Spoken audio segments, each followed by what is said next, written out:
Bonjour à tous, aujourd'hui une nouvelle vidéo sur ma chaîne YouTube où je vais vous présenter et vous expliquer ce que sont les market maker modèles.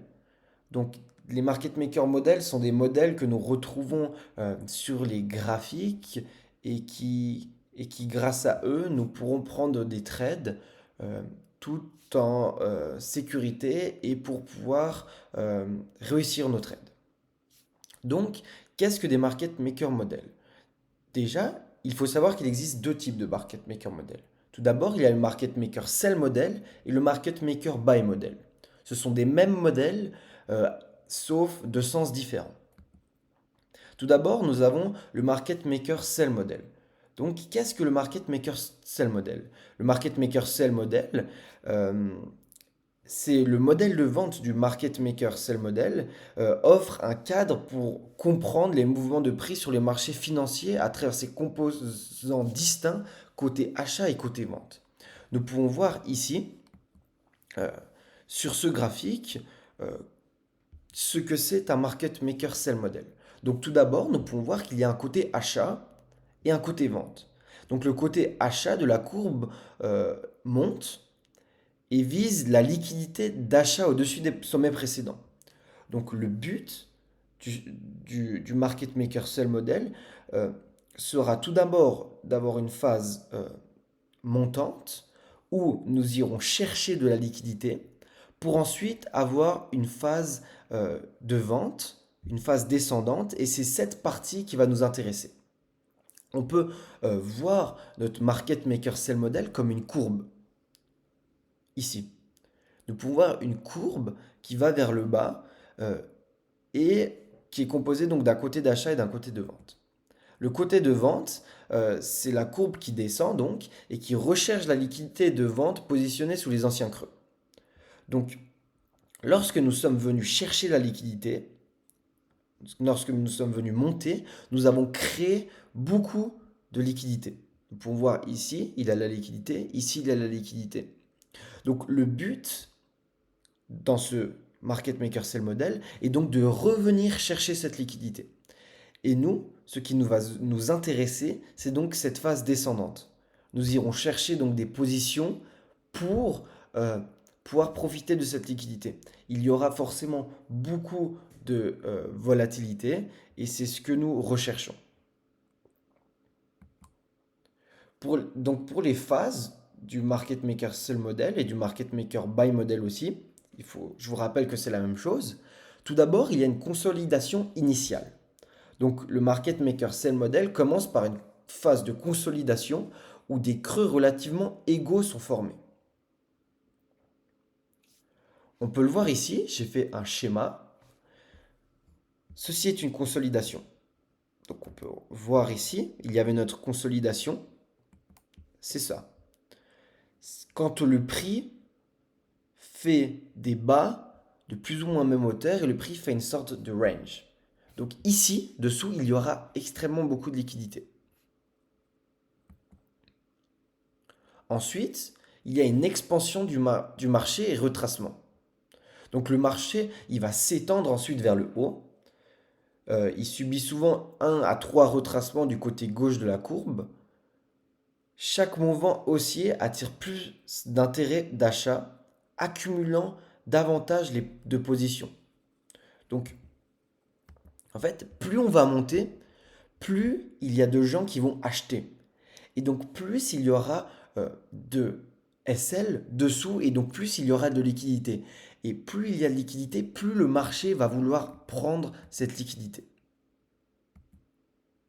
Donc, on peut voir ici, il y a notre expansion, retracement, expansion, retracement. Donc, en dessous, là, il y aura de la liquidité. Et c'est très intéressant.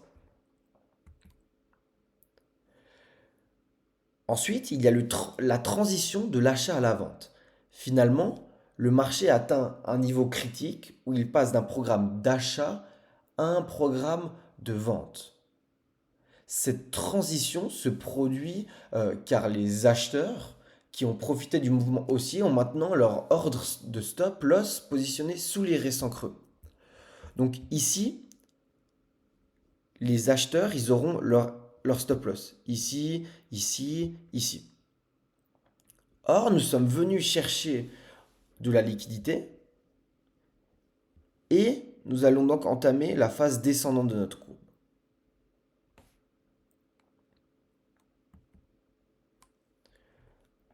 Ensuite, il y a la dynamique côté vente. Une fois que le marché change, il connaît généralement 1 à 3 expansions suivies de retracements, le tout menant vers le creux de consolidation initiale. L'objectif ultime est d'atteindre et de négocier en dessous de cette consolidation, complétant ainsi le market maker sell model. On peut voir ici, donc comme je vous l'ai expliqué auparavant, on a donc notre consolidation originale. Ensuite, on a une accumulation. On vient chercher ici notre liquidité et nous avons notre smart money reversal, donc c'est le moment de retournement du marché. À partir de ce moment-là, nous allons donc chercher des positions. Nous avons une première possibilité de position ici, ça s'appelle low risk buy, je vais vous en parler après. Nous avons ensuite ici une distribution. Nous avons potentiellement trois types d'entrées. Donc le low risk buy ici. Ensuite, quand il y a une distribution, nous pouvons rentrer ici. Et quand il y a encore une distribution, nous pouvons rentrer encore ici. Je vais vous expliquer par après en détail. Et notre but ultime va donc être cette consolidation originale.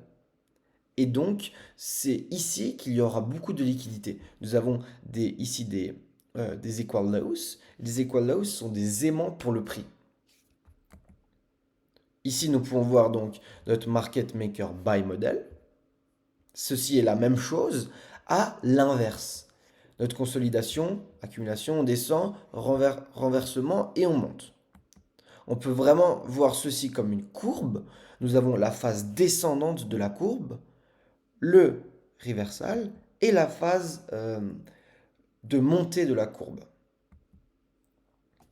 Donc l'objectif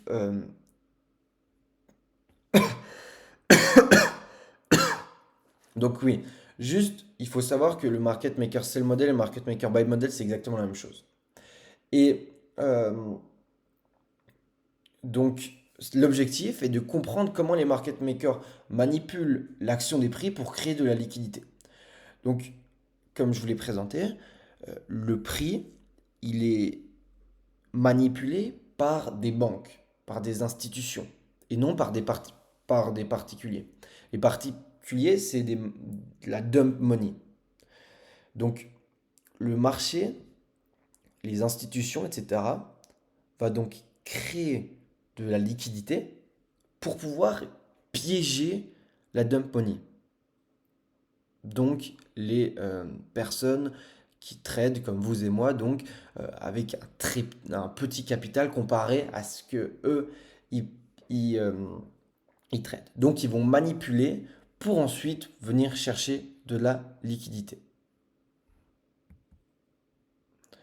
Donc, le smart money reversal.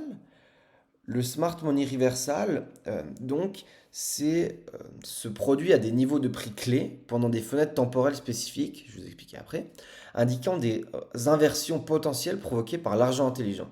L'argent intelligent, c'est une tradition de l'anglais, c'est la smart money. Donc c'est comme je vous ai expliqué, les institutions, etc. Et le reversal, c'est le moment clé où on va pouvoir comprendre que nous sommes dans un market maker model.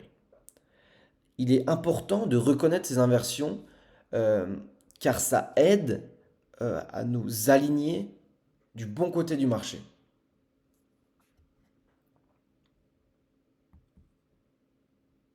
On peut voir ici notre smart money reversal, c'est ce carré qui est en rouge, on ne voit pas très bien.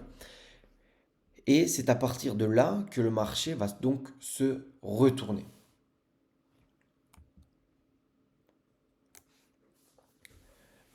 Donc, cette smart money reversal n'arrive pas n'importe quand et n'importe comment.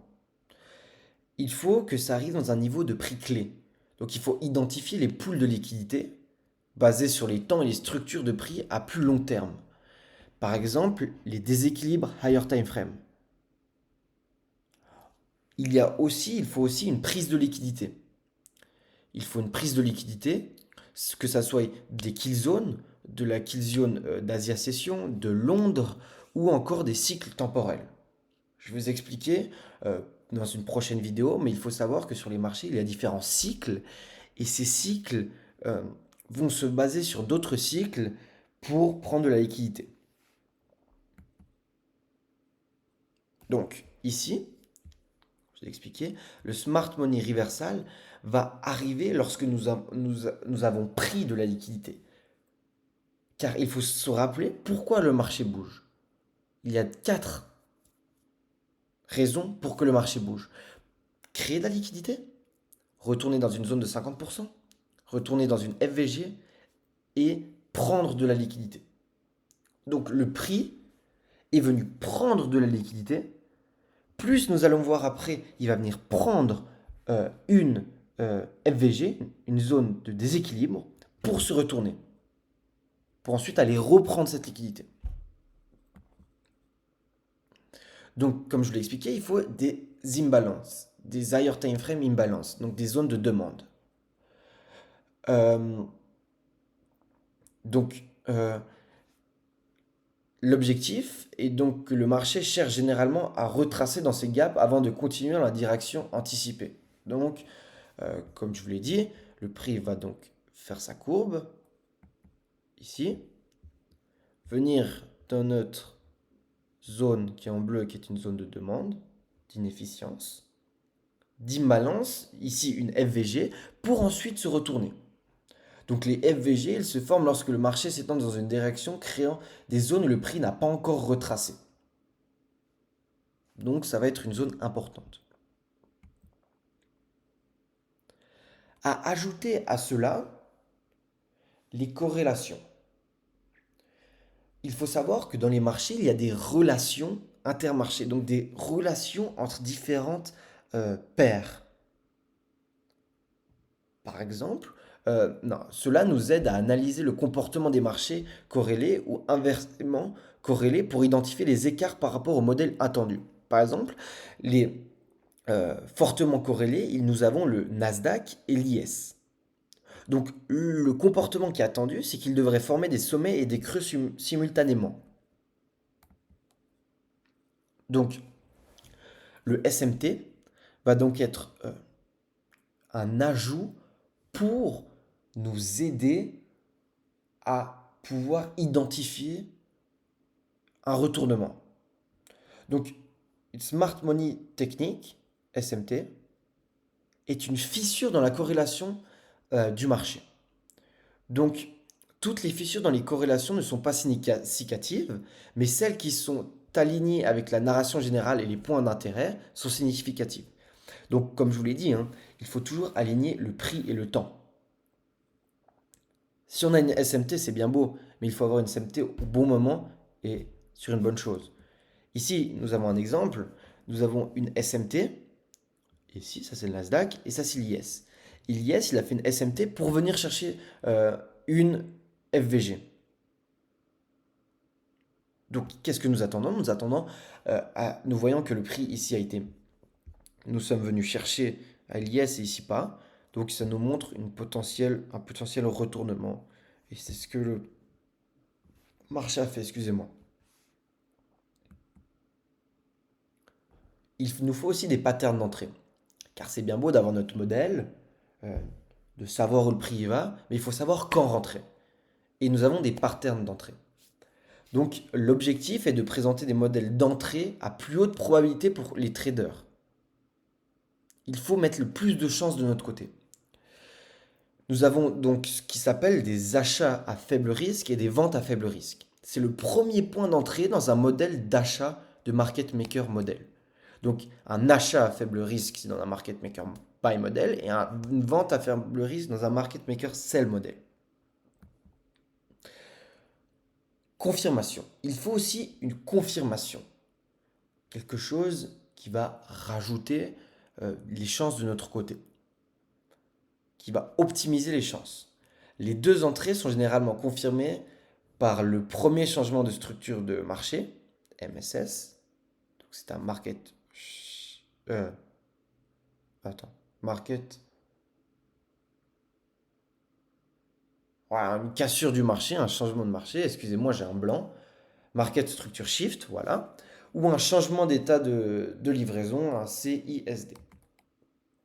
Donc on peut change the delivery of state. Ici, nous pouvons voir donc une cassure. Le prix est venu casser ce plus haut, donc nous pouvons attendre à une baisse. Ou ici, nous avons aussi une market, un changement du marché. Cela est vraiment important de l'ajouter dans notre confirmation. Donc je vais juste vous montrer ici. Ici, donc je vais vous répéter, nous avons notre consolidation originale, notre accumulation. Nous venons chercher de la liquidité plus dans une zone de demande, ici. Donc nous attendons un potentiel retournement, mais pour cela, il nous faut euh, une confluence de plus qui nous montre que le marché va se retourner. Donc ce que nous attendons, c'est ici une cassure du marché. Donc du haut qui a fait ce plus bas, nous attendons à ce que ce prix vienne casser, ce qui va nous montrer un retournement de tendance pour ensuite pouvoir rentrer dans son low risk buy. Donc, dans notre modèle, je vous l'ai dit, il y a plusieurs accumulations et plusieurs distributions. Donc, qu'est-ce que c'est notre première accumulation-distribution? La formation donc implique la deuxième formation d'un sommet ou d'un creux à moyen terme dans son modèle de market maker respectif. Donc, se produit souvent à l'intérieur d'une inefficacité, d'une inefficience, sur le côté gauche ou droite de la courbe. Peut aussi se former à l'intérieur d'un bloc de mitigation, un mitigation block. On peut voir ici. Donc ici, c'est un market maker sell model. Nous avons donc notre low risk buy tout en haut. Par la suite, nous sommes venus donc casser. Regardez ici, nous sommes venus casser notre structure. MSS. Nous sommes venus ensuite nous sommes revenus. Et ici, c'est notre first stage distribution. Donc, c'est un point d'entrée potentiel. On revient ici dans notre breaker, c'est notre deuxième point d'entrée. Donc, le premier point d'entrée, c'est le low risk short. Ensuite, nous avons notre deuxième point d'intérêt et le troisième point d'entrée. Donc, c'est lorsque le prix revient retracé dans des zones d'inefficience. Nous pouvons voir encore ici. Le prix vient, il se retourne ici, il rejette le prix. Nous avons le prix ensuite revient une première fois, low risk buy. Une deuxième fois dans une FVG, ça peut être notre point d'entrée. Et une troisième fois. Donc ça, c'est 3 points d'entrée potentiels que nous pouvons prendre. Donc, je vous l'ai déjà présenté. Le second accumulation distribution, c'est le silver bullet. Donc, cela fait référence à la deuxième phase d'accumulation et de distribution dans les modèles du market maker. Elle se caractérise pour sa livraison rapide, pour son displacement, donc une forte volatilité, car il est attiré vers la liquidité. Or, il faut faire attention, car tous les market maker modèles ne contiennent pas 2 phases. Certains peuvent avoir une phase, d'autres 3. Donc la phase silver bullet est significative car le prix est généralement très proche de l'attirance sur la liquidité lorsqu'elle apparaît et ça fait comme un aimant. Nous pouvons voir ici notre première distribution et notre deuxième ici, c'est le silver bullet et nous pouvons voir qu'il y a un énorme displacement.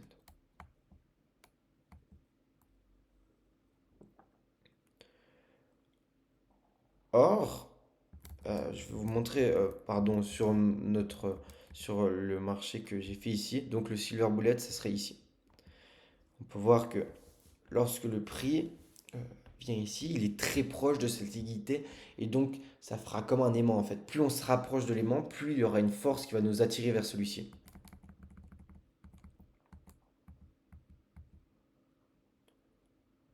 comme confirmation pour le prix, nous avons de True Unicorn. En fait, c'est lorsqu'il y a notre breaker, donc lorsque nous avons une cassure, ici, nous avons une cassure du marché, un changement de tendance. Ici, avec ce haut, nous avons ce haut qui forme ce dernier plus bas, et lorsqu'il est cassé, nous attendons à ce que le prix va donc se retourner à la hausse. Et nous avons ce breaker. Donc c'est ce dernier bougie buy qui fait, qui était avant ce dernier mouvement baissier qui s'est fait casser. Donc ça, c'est notre breaker. Et lorsque nous avons un breaker plus une FVG, ici en bleu, ça s'appelle le True Unicorn. C'est une confirmation très importante. Et c'est une confirmation qui nous montre vraiment que le prix va donc aller vers la hausse. C'est la meilleure pattern d'entrée. Euh, donc c'est une signature algorithmique représentant le parrainage institutionnel observable à travers toutes les temps. Donc ça arrive à tous les temps, que ce soit en M1, MS5, en M10 ou en M15. Donc il y a un breaker block et un IFVG.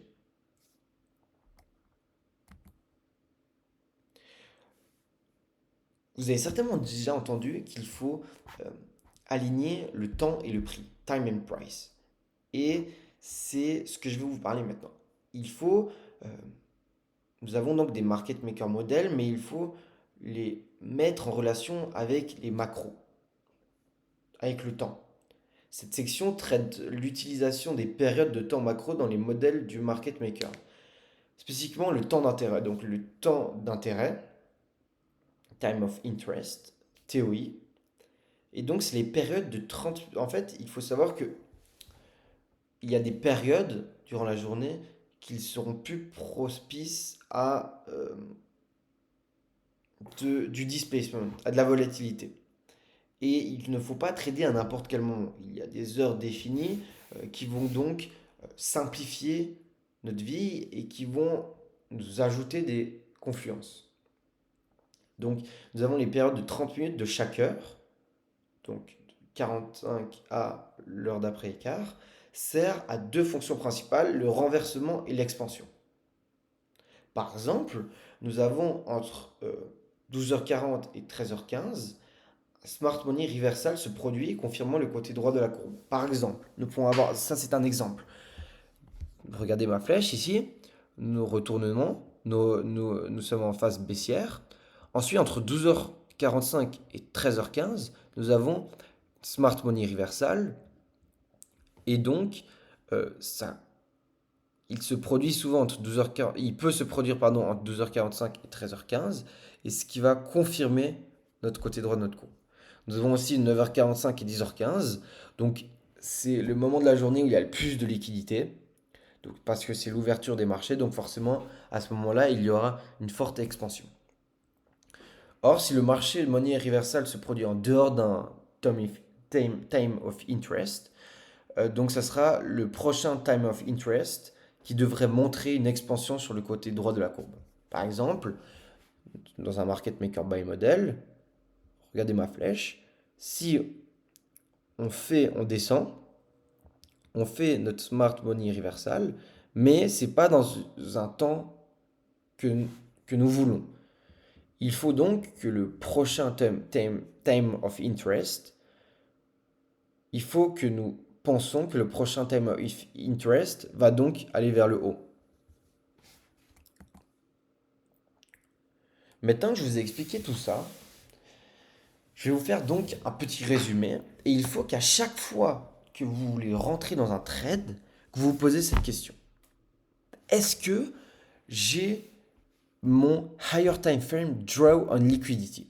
Donc, est-ce que en higher time frame, je sais où le prix va aller? Il faut que j'aille mon billet en, par exemple, en H1 ou M15. Est-ce que c'est évident? Est-ce que le prix va donc aller chercher cette différente liquidité, cette FVG? Oui, non.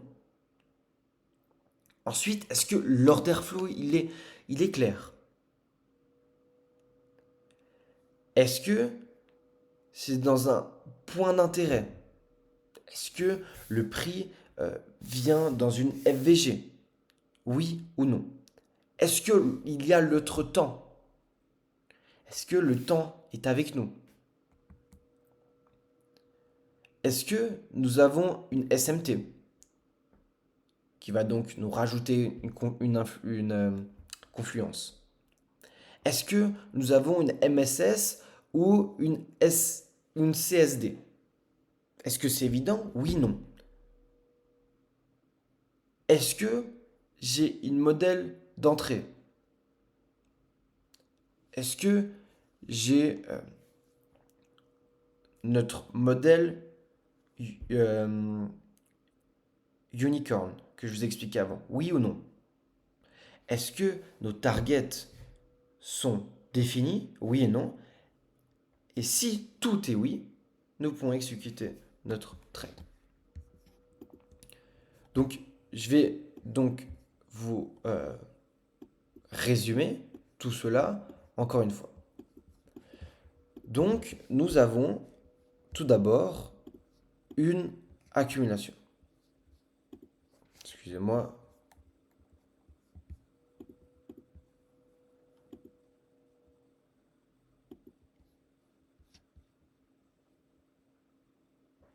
Oh là là.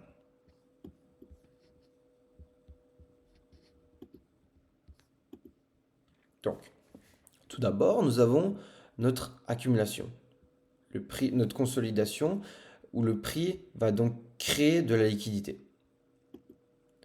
Le prix va donc ensuite partir à la baisse, retracer un petit peu, repartir à la baisse, retracer, avoir euh, notre smart money reversal. Or, nous sommes en higher time frame. En higher time frame, nous avons cherché notre liquidité. Donc, nous avons notre liquidité en higher time frame qui a été prise, plus une zone de demande. Lorsque le prix va donc aller dans cette zone, on peut se dire il peut avoir potentiellement un retournement. Mais il faut attendre une confluence. D'accord? Donc le prix peut continuer un petit peu, tout en respectant cette FVG. Hop, tout d'un coup, nous avons ça. Là, il faut que vous vous dites, d'accord, nous avons donc notre market maker buy model. Pourquoi? Parce que nous sommes venus nous chercher dans une zone d'EVG, nous avons pris la liquidité et nous avons eu ensuite une réaction. Avec ici, notre market structure shift. Nous avons changé de structure du marché. À partir de là, nous cherchons donc une zone d'inefficience. Par exemple, notre breaker, comme je vous l'ai dit avant, plus FVG. Nous pouvons rentrer SL sous notre, sous notre Smart Money Reversal et notre TP ici. Car pourquoi? Il y a énormément de liquidité ici. Nous avons des equal highs avec beaucoup de liquidité. De plus, si ici nous avons une SMT, ça nous rajoute une confluence de plus et c'est parfait. Ensuite, donc le prix va venir ici, il va enclencher, il va partir, ensuite il va distribuer un petit peu. Bien.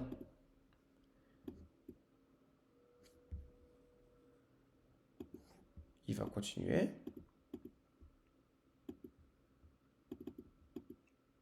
Nous pouvons voir ici, cela est très intéressant, nous pouvons voir ici que nous avons d'autres possibilités d'entrée. Mais comment entrer? Lorsque nous sommes venus ici chercher ce lot, et nous sommes repartis, nous avons protégé ce lot. Donc ça, c'est un lot protégé. Nous n'allons pas revenir chercher. Ensuite, nous pouvons donc voir si le prix va nous offrir une autre possibilité. Par exemple, ici, il accumule pour ensuite partir. Mais s'il nous fait un petit retracement dans une zone d'FVG, on peut très bien rentrer ici. Nous avons ici une deuxième entrée. Donc, il faut que vous vous entraîniez sur le marché à pouvoir repérer ces différentes zones d'entrée. Par exemple, ici, nous aurions pu avoir une zone d'entrée avec notre SL ici et notre TP ici. Il faut donc maintenant s'entraîner à voir ceci sur le marché. J'espère que cette vidéo vous aura plu. Maintenant, c'est à vous donc de travailler, d'aller voir sur les marchés. J'espère que ça vous a plu. N'hésitez pas à vous abonner, un petit like. Merci. Bonne journée.